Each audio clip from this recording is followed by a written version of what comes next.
If you're following Amber Heard and Johnny Depp and a lot of things that go on around them, you might know Amber's got a friend named Eve Barlow, who some people say is a journalist, probably not really, more like a blogger, but some people say an intimate partner, probably not anymore.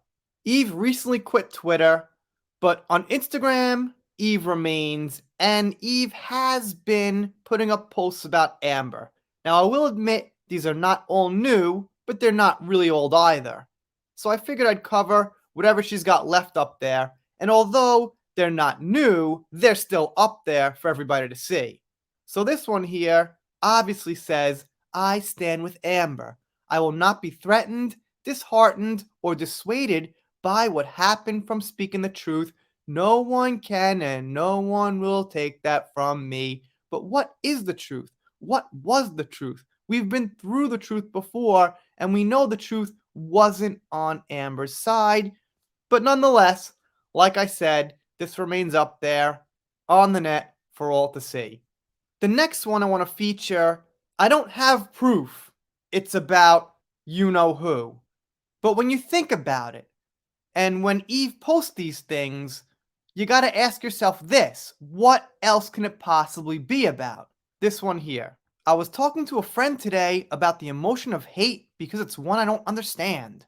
I think it's pretty simplistic, actually. Some people just hate some things. And the conclusion I came to is it's a natural human emotion. If it's misplaced, well, that's not so good.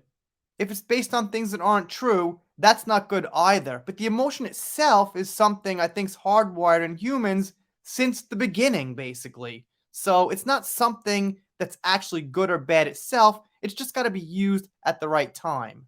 And maybe I'm lucky that I don't choose it or that I'm not ruled by it. And I know that it's such a cliche to say that there is too much hate in the world, but it's true. Every day we see people motivated by a desire to dehumanize others, and they do so proudly. And right there is what I think is about the people criticizing Amber. So, in Eve's mind, the people that criticize Amber are proud of it. They're proud to do it. Well, most of us who have criticized Amber, because there's not so much of that going around now, we'll stick to our guns and repeat certain things, but there's no new criticism really. So let's just say the people that did criticize Amber at the time didn't necessarily want to. But when you see certain things, you gotta call a spade a spade. You gotta call it like you see it. And in doing so, if you call it like you see it, if you call it everybody's truth, let's just say, not my truth, let's say everybody's truth, and what I mean by that is the truth of the evidence we can show to everybody, then yeah, some criticism will happen. And it drowns them. Our lives are a gift, and in seeing the best in each other, we get to share it. Put your weapons down.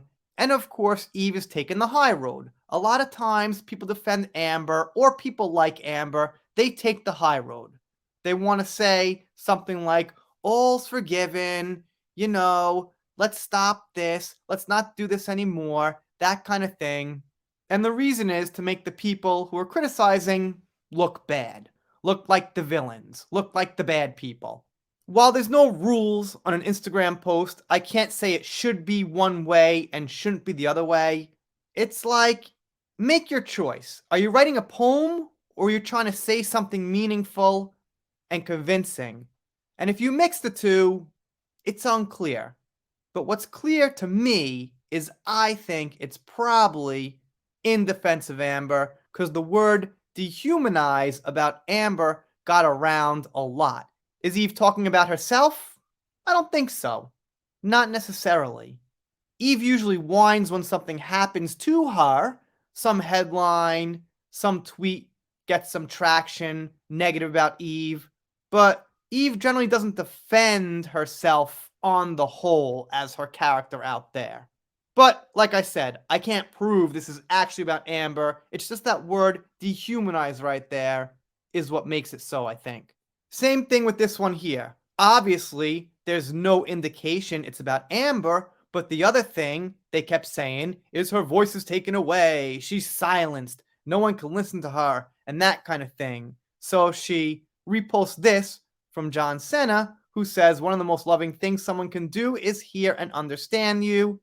And obviously, the claim is Amber can't be heard around the world after getting billions of views on social media with everything she said amplified, with billions of views on the court case. She never had her chance to speak, right? I guess not. Anyway, Eve is off Twitter, but Eve continues to push on Instagram. Nothing brand new about Amber, but I wouldn't be surprised if things popped up. And Eve's got about 50,000 followers on Instagram, which is not so bad. Let's do some shout outs. First one to Patty, who wishes me a happy birthday. Thank you, Patty. Die for JD, who's been here a long time supporting. South Florida Thrifter, who's also been here a long time supporting. Thank you. Vanity7, thank you so much. Great supporter. You are very appreciated. And to Wishing Bee, also on Twitter. Thank you so much, Wishing Bee. And if you're not subscribed here, consider it. If you don't consider it and don't subscribe, I'll be pretty sad about it, but I'll get over it. Done here for now. See you next time. I know my sweater's ripped. I gotta get a new one. I'm just very, very busy.